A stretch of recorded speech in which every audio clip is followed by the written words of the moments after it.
So welcome to New Year, New You, New Relationship with Your Boss, otherwise known as the life-changing magic of managing up the workshop. So today we are going to turn what started as a bunch of my blog posts online into an interactive discussion. So I really want to encourage you both. As we're talking, if you have questions, please feel free to unmute and ask a question, throw something in the chat box. If you're familiar with Zoom reactions, if you want to raise your hand or give me a thumbs up if something resonates or anything like that, please feel free. We really thrive when we engage with the content, so want to make sure that everyone feels welcome to do that. So here we are, and we are going to just go ahead and dive right into what I call the life-changing magic of managing up. And I see we are getting Greg to join, or Ed to join as well. Hey, Ed, welcome. We are just kicking off here with the life-changing magic of managing up the workshop.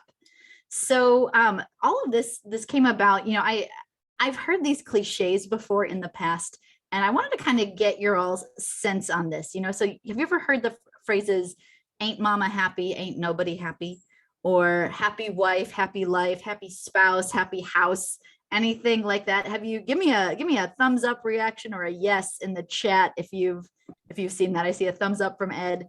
So, the question that I really want to answer with this webcast is, are these just cliches, or is there some element of truth here?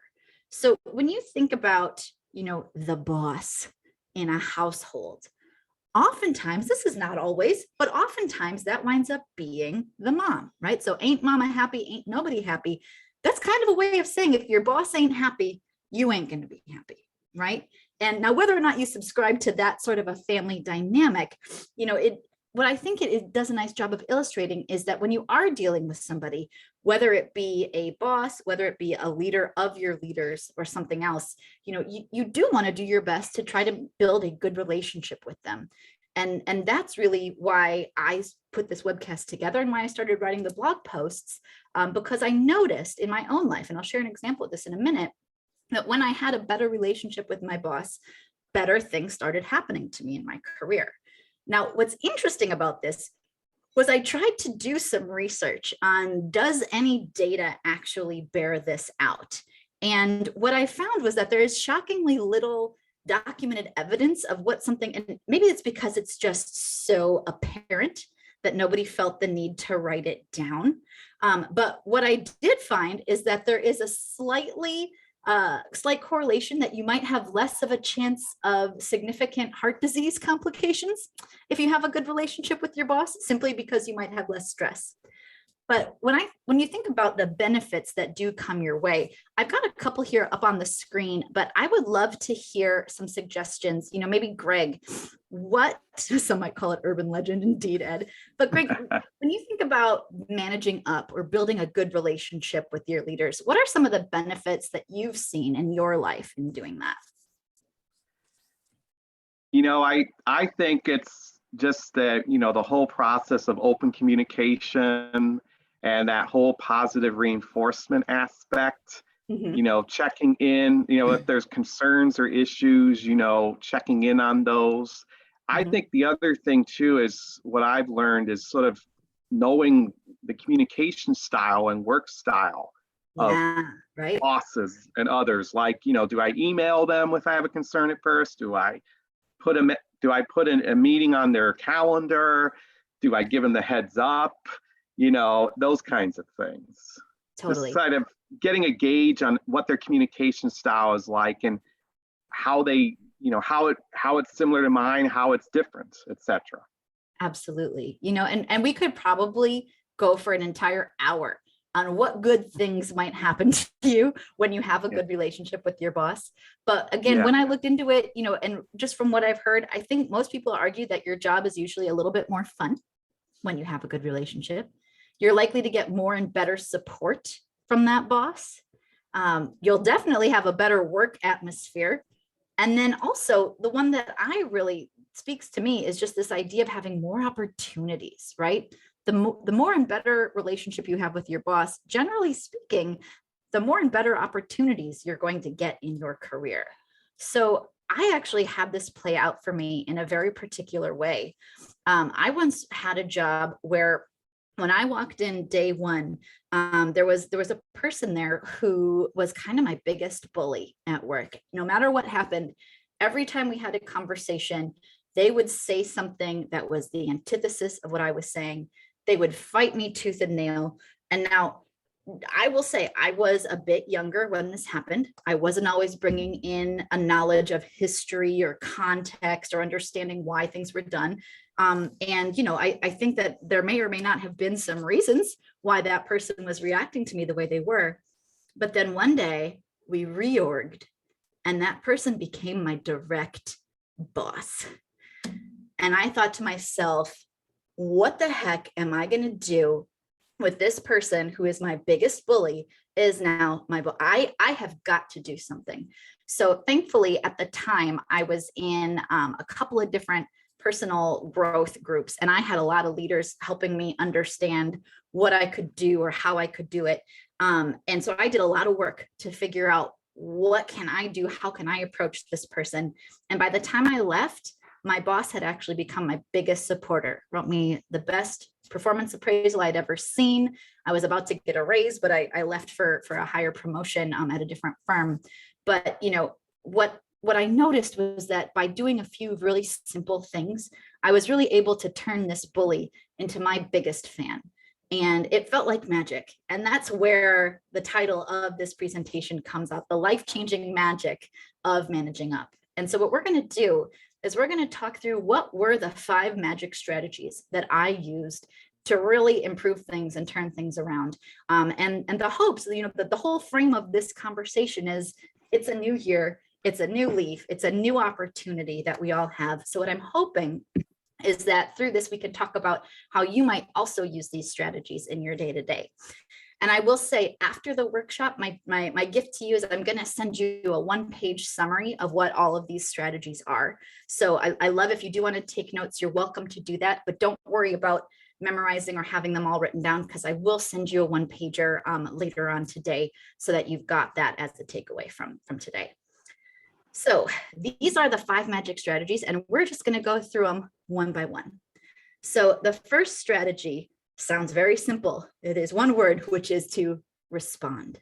So what do I mean by that? Well, what I mean is, it can be really easy to show the person that you are talking to that you are listening and that you are paying attention, right? So the idea is, you might say, hey, I see what you're asking for here. And, I'm going to get back to you on that really, really soon. It might be something more involved than that. It might be something where you have to say, okay, I got it. I see what you're asking for here. And you know what? I'm going to give you an update by a particular date and time. So the idea is no matter the question, no matter the text, trying to respond to your boss is one of the key strategies, letting them know, hey, I'm awake, I'm with you, I'm still here. And I would posit that there is a relationship here. So we'll come back to this pro tip in a second here. But I would say that what you are sending when you respond to people are some implicit messages. So here is this totally made up graph that I drew where it says, the importance that you assign is over here on the left. So low is at the bottom and high is at the top. And the relationship between when you respond with anyone, but also especially with your boss is as follows. If you respond very, very quickly, your implied message, not the actual message, but your implied message is that whatever it is very important to you. And then as you go forward in time, once you get way out here to 1 week, you're actually implying, whether or not you're actually saying it, that whatever was requested of you is actually very low importance. Now, I am not here to advocate for responding to that middle of the night text message. Like nobody wants to sign up for that. What I am suggesting is that you want to try to keep your leadership interactions somewhere inside this ideal zone. And notice I don't have a particular time frame. What I will tell you is, I think most of us probably know when too long has been too long. So I would say that your ideal leadership interactions are going to happen before you hit that point, whatever that is with you. So would love to hear your thoughts on whether or not this rings true, or whether or not you just want to wring my neck for saying be quick as possible. So Charles, let's hear from you if you want to come off of mute. What are your thoughts in hearing this? I mean, for me, it depends on the relationship you have with the boss and the urgency of what they're asking for. Because I tend to work in, what you call it, in time slots. So I don't necessarily will always have a look at my email. My boss's email is filtered, so I try as much as possible to work like within those time frames, because otherwise then it distracts me. Right. Yeah. Well, and depending on too what kind of work you're doing, right? You might be limited.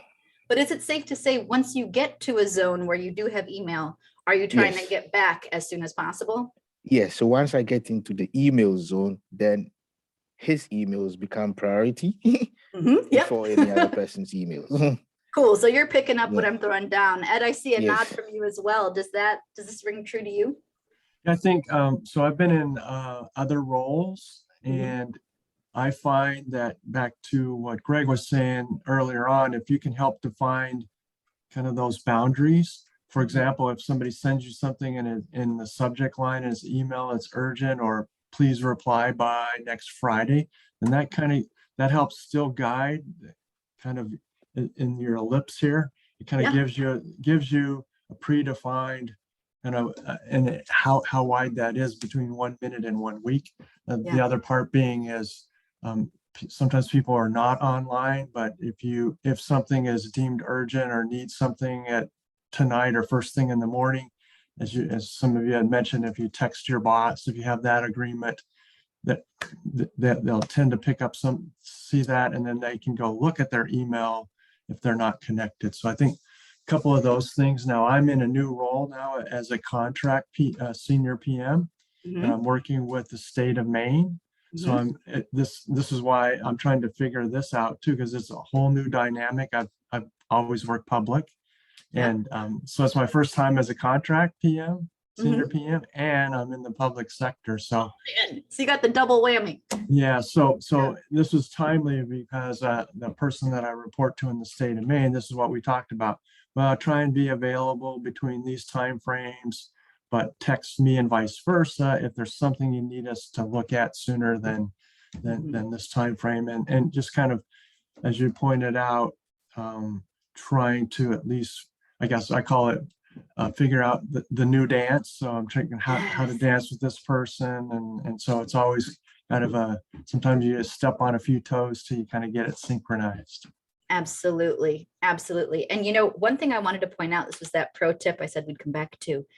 One thing I want to really advocate for is that it can count as a response, even if you don't have the final answer yet, right? For me, that's been a game changer because I had a boss who wanted me to say, hey, I see this, I'll get back to you. But I didn't pick up on that. So it took a while before I started to realize, oh, she just wants to know I've seen it and it's on my list. And like being able to do that can really win you points, especially when someone just wants to know that they're important. Hey, you've seen this, it matters, you're going to handle it. That's awesome. So thank you, Ed, for that beautiful, beautiful segue. Yes, especially the higher touch point, because now you've got, I'm working remote, but a lot of the people that I work with are still remote or they're hybrid. But now you've got, an email, which I think Charles might be mentioned earlier, is you might have an agreement on sending emails where people can carve out time to look at it. And then if they know, or you may see the email come in, but you're on a Teams chat channel, and you can just say, hey, Mark, I saw this, we have a meeting tomorrow at our weekly meeting tomorrow and we'll put this on the agenda. So to your point is like, they know you saw it, and I always find it's difficult too, is the balance, because if you're just getting all these responses, it almost looks like the unintended consequence could be, hey, you don't have anything else to do but wait for my email. So it's an interesting dynamic, I think. Yeah, it is, right? Yeah, totally. Well, I love that you guys are with me on being responsive.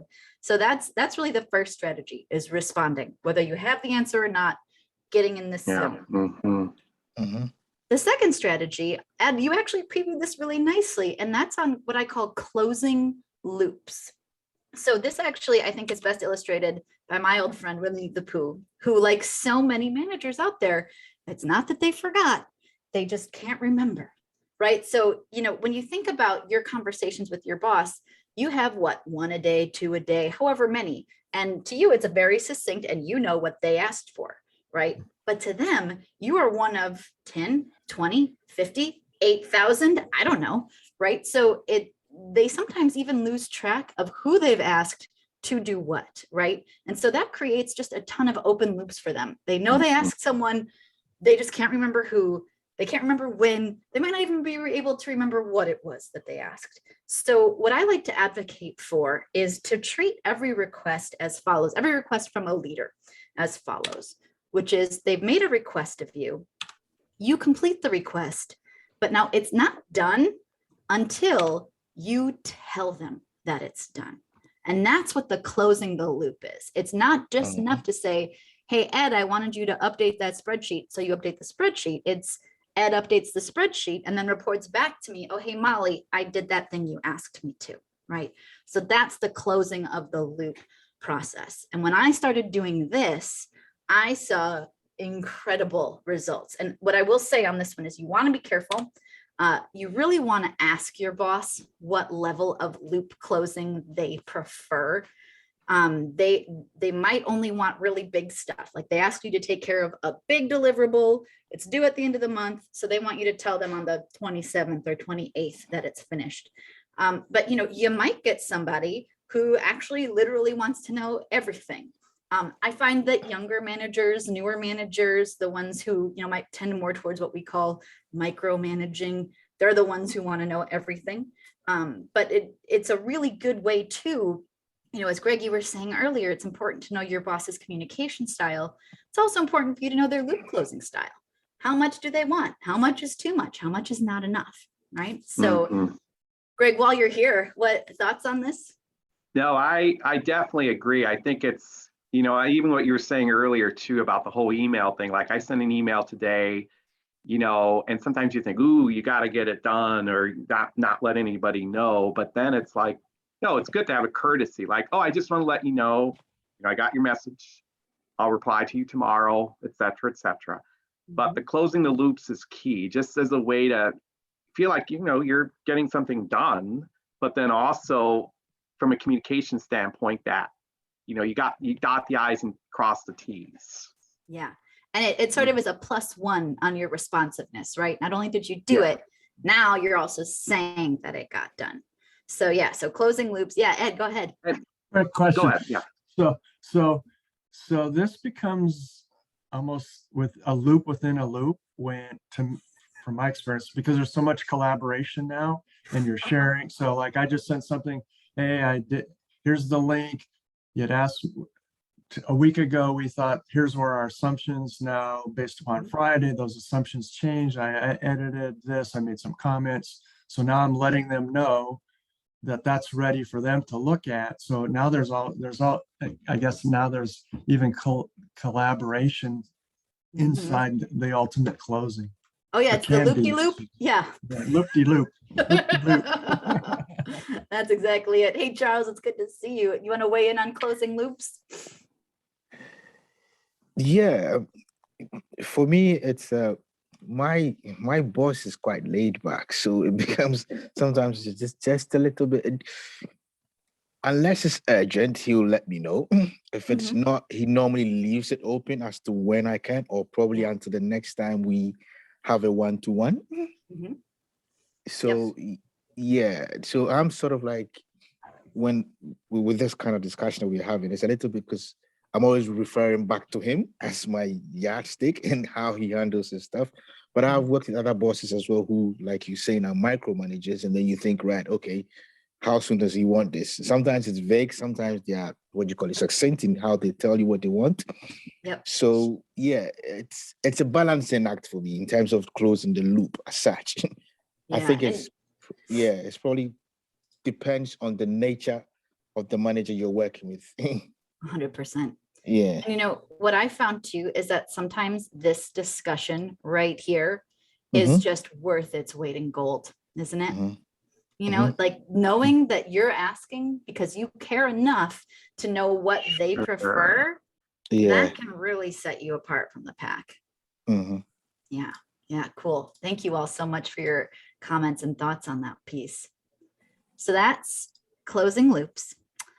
Strategy number 3 is to actually send status reports.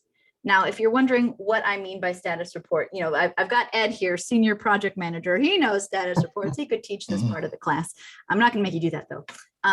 So when I'm talking about a status report for you and your work, I'm not necessarily talking about the same thing as a project status report. There, you're very focused on what is the goal of this project? Have we done task A, B, C, D? You know, what's our % complete or not? Where's our stake in the ground? You know, et cetera. What I'm talking about here is really more of a status of you as an employee, right? And what I suggest is that your status reports should cover 3 main areas. First of all, what you've done. So what did you do, whether it was this week or the last 2 weeks, you know, use however often you meet with your boss as your reporting period. So what did you get done? What's your current status? You know, and this might just be a stoplight, a red, yellow, green. You know, I'm green, I'm good, or I'm a little overwhelmed, but still fine. So like I'm yellow, maybe you go into an orange territory. I mean, you know, you can kind of work that out as to what works.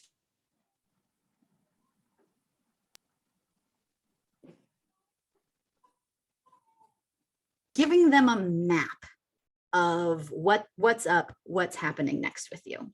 So I've seen a lot of different examples of status reports, and they can be very simple. So this one on the left here, it's literally just a Word document, what I've done, what I'm doing now, and looking ahead. This one on the right is a spreadsheet. So this one on the right is really good for those people who really care a lot and want all the details. This one you can kind of itemize out what you've done, your current status of various projects or what you're working on. And then looking ahead, you can kind of calendar that out into the future. You know, what are you doing and what are you looking at? This is going to be in some of your bonus materials as well. So if you want some examples and templates, I'll be sending those out as well. So thoughts from the group on status reports. I think we're small enough. Just speak up if you have a reaction or a thought on this. Yes, we tend to use a spreadsheet as such, and it's got like a rack system where green means go, red means I've got problems, I need you to help me, and then amber means I'm working on this, I might need your help. Going forward, and say yes. So it's when I started, we had to use we're using a Word format, but then only after the pandemic, because nobody's seen anybody, we decided to move from Word into spreadsheets and just having a rack status, which helps, because sometimes all he wants to see is like you've just done on your spreadsheet there. If he sees a lot of green, he knows, okay, this meeting is not going to last the hour that I've slotted for it. If I see some red, you then straight away go into the red and say, right, let's talk about the red today because I don't have time. So yeah. Totally. Yeah. So I think the rack status one is quite good. Like the one on your right with the spreadsheet. Yes. Yeah. Yeah. I don't know if anybody else has anything. Yeah. What I like about this too, especially during the pandemic period when we've been either hybrid or remote, we're not, when we're not in person, sometimes work environments, you have the door open and a boss or whoever comes in and randomly chats with you and says, how are things going? And then you're talking with them and you're not necessarily documenting that, but given in my workplace, we have gone to these kinds of reports because of the fact that we're not always seeing everybody in person. That doesn't mean they're not trusting us. It's just that it's just easier to have this so that when we have Zoom calls or whatever, given, again, it's not as spontaneous as it was when we're in there 5 days a week, 8 hours a day.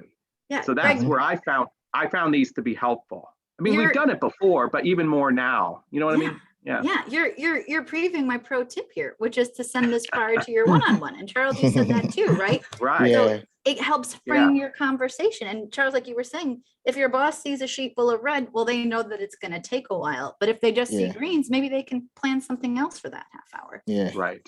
So what about resident project management expert Ed? What do you think about personal status reports? You know, I've read over the years, and I've asked people that I've worked with or reported part of my team to have something similar, more on the left, with sending it in an email, and the email, to your point, is kind of has the headline news, like the old newspaper suggestion, like all's good, you got some problems in such and such area project, really need to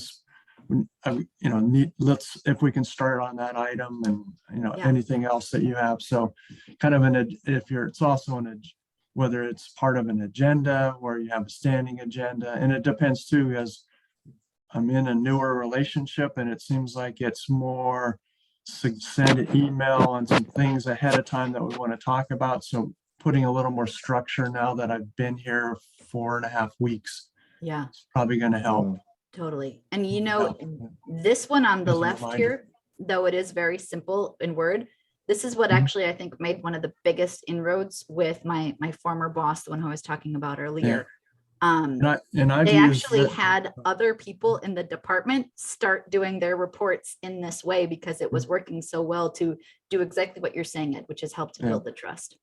And to simplify it even more, I've used that kind of like a grid for even project statuses of kind of lead in on the status on the email, and there's a grid in the email, and it says what was completed, kind of risk, issues, roadblocks, what's planned for the next period, and are there any major milestones? Because sometimes there's a big report that's due, or even if it's something that you're working on that isn't necessarily a project, but definitely use that on the left side, and just even an email table format, because then you can always save those off later, or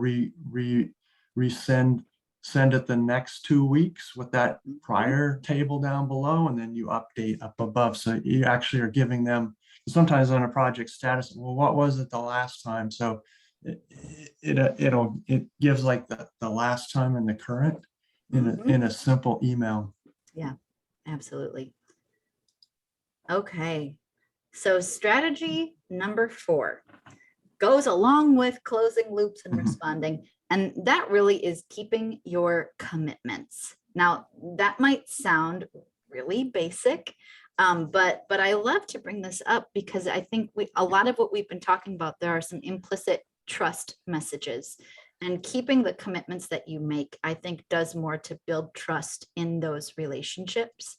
And so the other thing that's true here is when you think about your leaders, one of their biggest insecurities is when something that they're relying on doesn't happen and they are not kept informed about it, right? So when they were counting on you to do something and then you fall through and you also don't tell them, that is just a huge problem. And, a lot of us get trained, especially those of us who have a project management background, we get trained in this idea of no surprises for implementations. And that's really what this is speaking to, is the worst way to beat expectations is to do it through things that weren't done that you never talked about.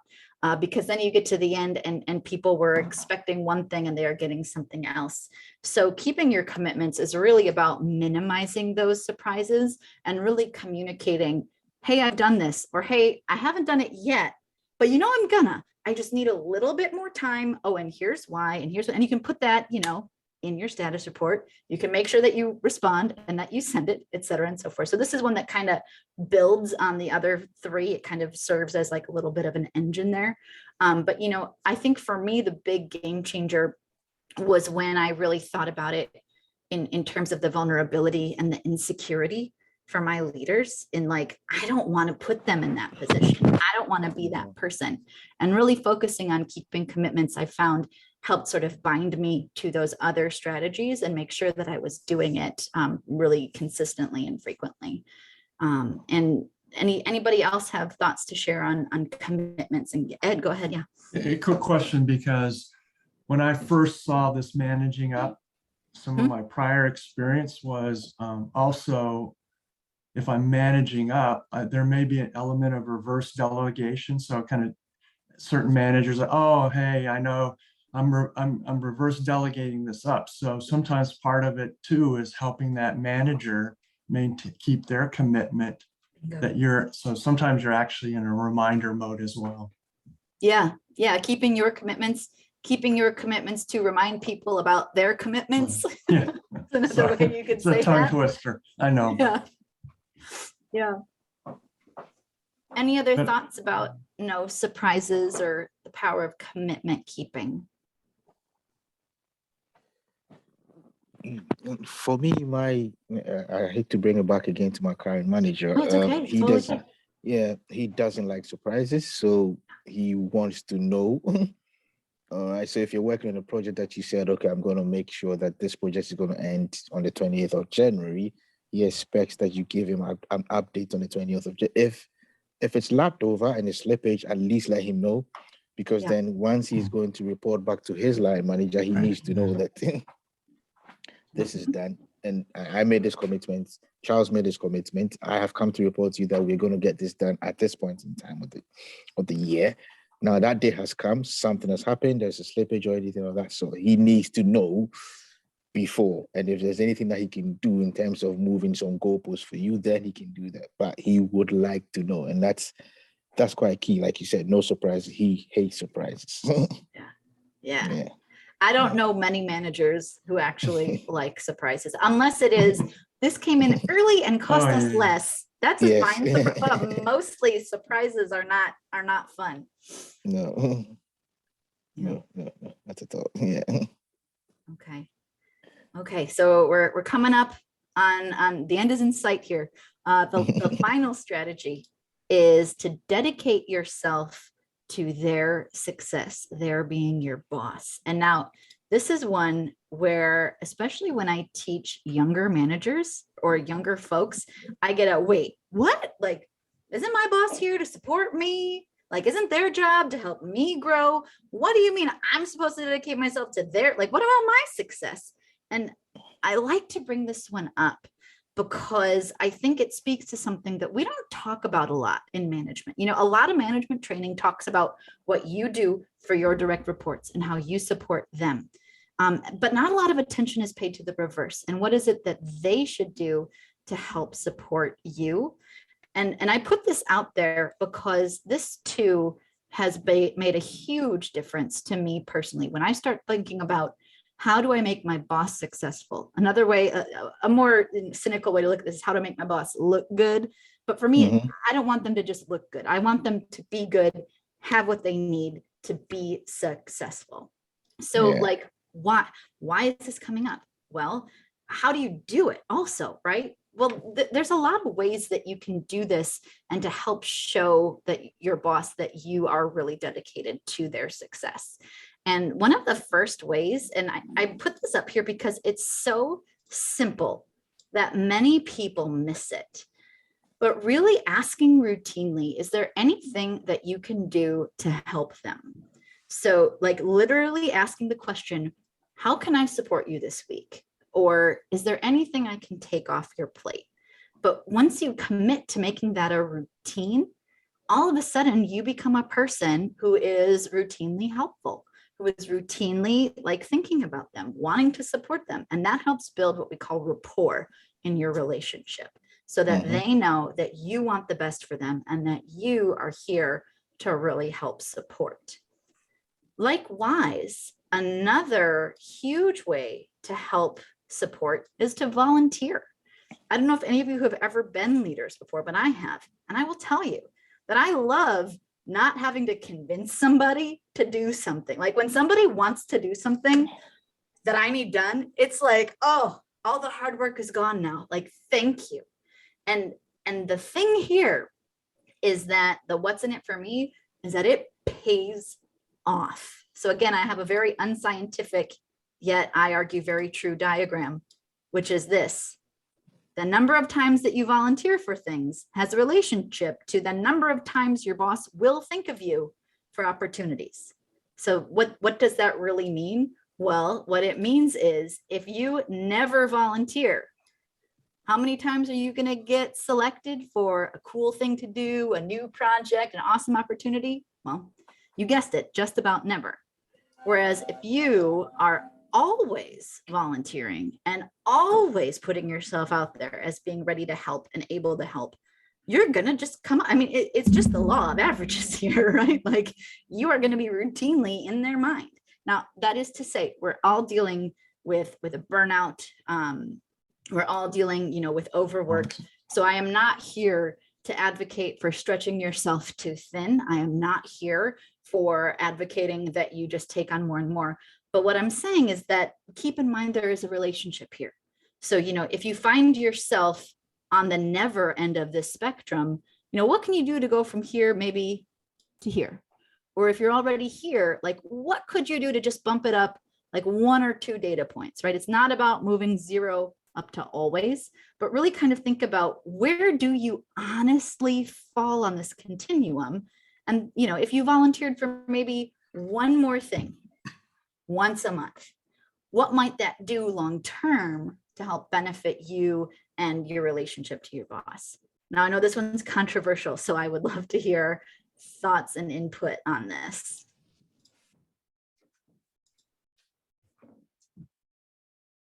Who's going first? You are. Go ahead. So it just always reminds me of when I first went into the workforce 40 plus years ago. My dad's one tip to me was always your job is to make your boss's life easier. So it's kind of it's easy in that you're volunteering or you're taking on extra work, or you're like in many of our work that we have today as well. There'll be a discussion about 4 or 5 people and somebody doesn't really volunteer to draft the letter or this. And so if you volunteer to say, hey, let me take a first draft. I mean, it might have some holes. I'll make some notes. I'll work on that the next 2 days. I'll have it out Friday morning. Then the other people, not just your manager that are in that call, they go, okay, that's off my plate. And then you circle back through, right? The commitment, the loop, the communication. So if they see you do that a few times and they go, okay, yeah, that not only did he volunteer, but he'll move the ball forward. Yep. Along the spectrum. So this is another one of those engine strategies, right? It builds paired with keeping your commitments, paired with responding, all that good stuff. Yeah. Yeah, I concur with that. When I actually started, I got a mentor, and the first thing he ever told me was this: he's like, Charles, your job is to make sure that whoever is your boss looks good. Yeah. And he's the first person you need to be looking at. So he always asks me, I think I was working in retail then. He said, who's your line manager? So I said, yeah, okay, right. He's the one you need to make sure that you're on good terms with. Sure. Yeah. Because like you're saying, exactly the same thing in terms of opportunities that you get. If you satisfy your line manager, you make him look good in front of his line manager because of the work that you've done for him. That then actually helps you progress. Yeah. Yeah, it's exponentially good, isn't it? Yes. Yeah. And then for some reason, I think it's stuck with me over the years. Yeah, it's actually stuck with me. So they say, first thing he asked me, who's your boss? I said, yes, yeah. So okay, good. He's the person you need to be thinking about. Anybody else, forget about that. Greg, what about you? One thing I'm conscious sometimes of too is like if I'm with a team of others who we all report to the boss, and if I offer to volunteer, oh, I'm happy to do this, then I think the question is whether I do it privately with my boss or publicly with others. And the reason I say that is because sometimes there could be a dynamic where, oh, Greg is volunteering again. The other coworkers are saying, oh, the boss is asking Greg again, and then what about the other people? So I think it's sort of like being conscious of those dynamics, like if my boss says, Greg, I'd like for you or to volunteer this or something, okay, that's fine. But then I need to be conscious of, oh, there's Jennifer there or whoever. If this opportunity comes up, let me see if Jennifer responds rather than me doing it again. So those are experiences I've had with that. Totally. And I love what you've all been saying too about like your early coaching. When I first became a manager, The CIO, who was, I think, 2 or 3 levels above me, she told me my job is to keep problems off of my boss's desk, and her boss was the CEO. So that's like another, I'm like, well, if you're trying to keep problems off of his desk, I'd better keep problems off of your desk, because otherwise it just piles up, so that's like another lens. I love that we've all gotten some flavor of that encouragement over time. Now So that's an interesting point, because keeping them off, someone could take that the other way and say, I'm keeping these off your desk, but inadvertently they're surprising them because I kept them off your desk because I haven't communicated, I'm doing the right thing, and then it blows up. And had I mentioned it to you before, it's some path up the chain, it might have been better. So that's a good point. Everything is very situational. I mean, you can have like, I'd like to have this is more like a stair step diagram, but I'd like to do that. But as Greg and Charles are both mentioning, you as well, is there's a situational aspect, or sometimes like Greg was saying, you're in a meeting and somebody that works with you or reports to you, and there's this moment of who can volunteer. You might say, hey, Brittany, I think this would be good for you career-wise. And they go, and so she gets to raise her hand and say, I volunteer. And then it doesn't look like it's me volunteering, either somebody I work with. And so it's kind of interesting, I think, to when you kind of keep it as a framework, but you still have to. Oh yeah. Then I think you're all bringing up great points, which is, context and situation dependent, right? Especially, if there are repeat offenders who do or don't volunteer, right? Like there's a whole lot to go into, so that's why I say, like, it's not about being at one end of the spectrum or the other, but like, what could you do to give yourself, a +1? Exactly. A couple other things that I always like to mention in the context of dedicating yourself to their success is really this one up here is sharing solutions whenever possible to problems.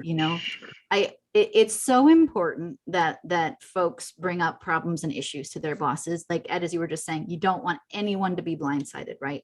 But I've always found that when I can bring a solution or two or options, that's even better, because then it's not just, oh, here's a problem. It's, here's a few ways that you can deal with it. So you're demonstrating you've got initiative, you've got creativity, you've got a desire to help.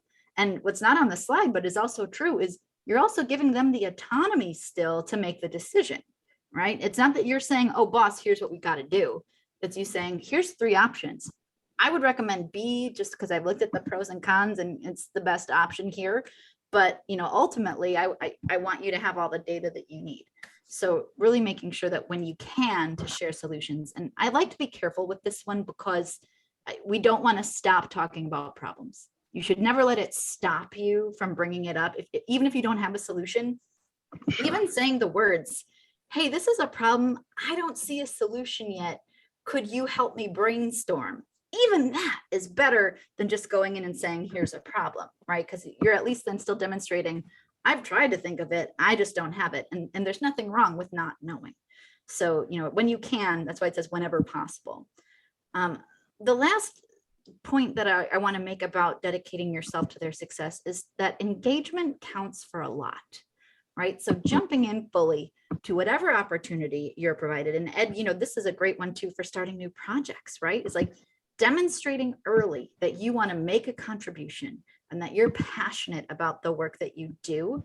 That's really going to speak volumes for you, especially as your boss is looking at, who do I go to? What do I need? Who's going to help me out here? Being known as somebody who engages fully is always going to help. And that also is something that's 100% under your control, and that you really don't necessarily have to worry about anybody else, because you're the one who controls your engagement.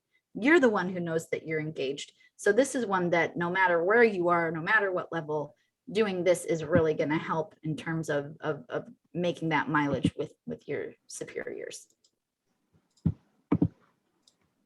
So with that, we have actually come full circle.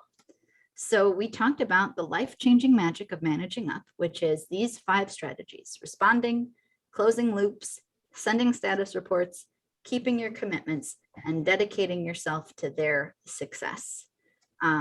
I have had a great time speaking with you all. I will include these little speaker notes, but real quick, if you want to keep in touch, I do have a website. It's projectsbymolly.com. I have an email, molly@projectsbymolly.com. Not hard to figure out.